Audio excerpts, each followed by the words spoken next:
নাহমাদুহু ওয়া নুসাল্লি আলা ৰাসূলিহিল কাৰীম আম্মা বা'দ। সম্মানিত সামিনে কেৰাম, ৰমজানুল মুবাৰকৰ ৰোজা ৰখাৰ অৱস্থাত মিছৱাক কৰাৰ সম্পৰ্কে যিখিনি ফায়দা আছে এই সম্পৰ্কে এটা হাদিস হযৰতে আমিৰ বিন ৰাবিআহ ৰাদিয়াল্লাহু তাআলা আনহু পৰা বৰ্ণিত আছে। ক্বালা ৰাআইতুন নাবিয়্যা সাল্লাল্লাহু আলাইহি ওয়াসাল্লাম মা লা উহসি ইয়াতাসাওৱাকু ওয়া হুৱা সাঈমুন। এই হাদিসৰ দ্বাৰা বুজা যায় যে আল্লাহৰ নবী সাল্লাল্লাহু আলাইহি ওয়াসাল্লামে ৰোজা ৰখাৰ অৱস্থাত বহুত বেছি মিছৱাক কৰিছিল। সেইটো কাৰণে ৰোজাৰ হালতত মিছৱাকৰ ইস্তেমাল কৰাটো ব্যৱহাৰ কৰাৰ সম্পৰ্কে উলামায়ে কেৰামসকলে জায়েজ বুলি লিখিছে আৰু ইয়াৰ দ্বাৰা ৰোজাৰ কোনো ধৰণৰ মকৰুহ বা ফাছিদ নহয়। লগতে মিছৱাক কৰাৰ অৱস্থাত যদি ৰোজাদাৰৰ দাঁতৰ গুৰিৰ পৰা তেজ ওলাই যায় আৰু সেই তেজ যদি থুৰ লগত পেলাই দিয়ে ৰোজাদাৰে, তেতিয়াহ'লে ইয়াৰ দ্বাৰাও কোনো ৰোজাৰ ক্ষতি নহয়। কিন্তু এটা কথা মনত ৰাখিবলগীয়া যে যদিহে তেজৰ পৰিমাণটো থুইতকৈ যদি বেছি হৈ যায় বা থুতকৈ যদি সমান হয় থুৰ লগত, তেতিয়াহ'লে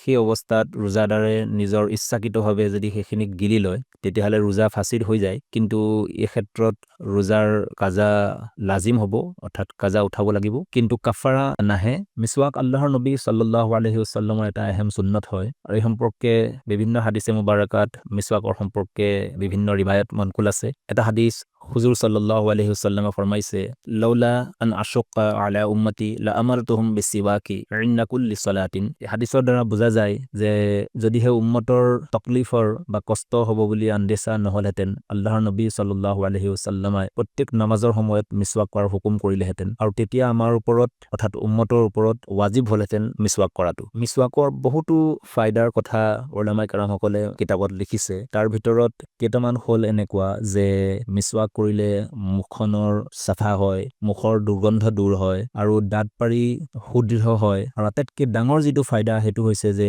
আল্লাহ তবাৰক ও তাআলাৰ ৰজামন্দি হাচিল হয়, অৰ্থাৎ আল্লাহ আমাৰ ওপৰত খুশি হৈ যায়। ইত্যাদি বহুতো উপকাৰ আছে মিছৱাকৰ সম্পৰ্কে। খুছুচন ৰমজানুল মুবাৰকত ৰোজা ৰখাৰ অৱস্থাত মিছৱাক কৰাটো ই এটা বহুত বেছি ডাঙৰ সৱাবৰ আমি উপযুক্ত হওঁ আৰু আল্লাহৰ নৈকট্য আমাৰ লাভ হয়। সেইটো কাৰণে ফুকাহে আহনাফৰ নজদিক মিছৱাকৰ ৰমজানুল মুবাৰকৰ ৰোজা ৰখা অৱস্থাটো ইজাজত দিয়া হৈছে। চাহে সেই মিছৱাকডাল তিতাই হওক বা শুকানেই হওক, হৰ অৱস্থাতে আমি মিছৱাক কৰিব পাৰিম। এইখিনিৰ লগতে এটা কথা মনত ৰাখিবলগীয়া যে বহুতো মানুহে এইটো প্ৰশ্নও কৰে যে ৰোজা ৰখাৰ অৱস্থাত টুথপেষ্ট বা কলগেট জাতীয় কোনোবা বস্তু এনেকুৱা ব্যৱহাৰ কৰিব পাৰি নে নোৱাৰি।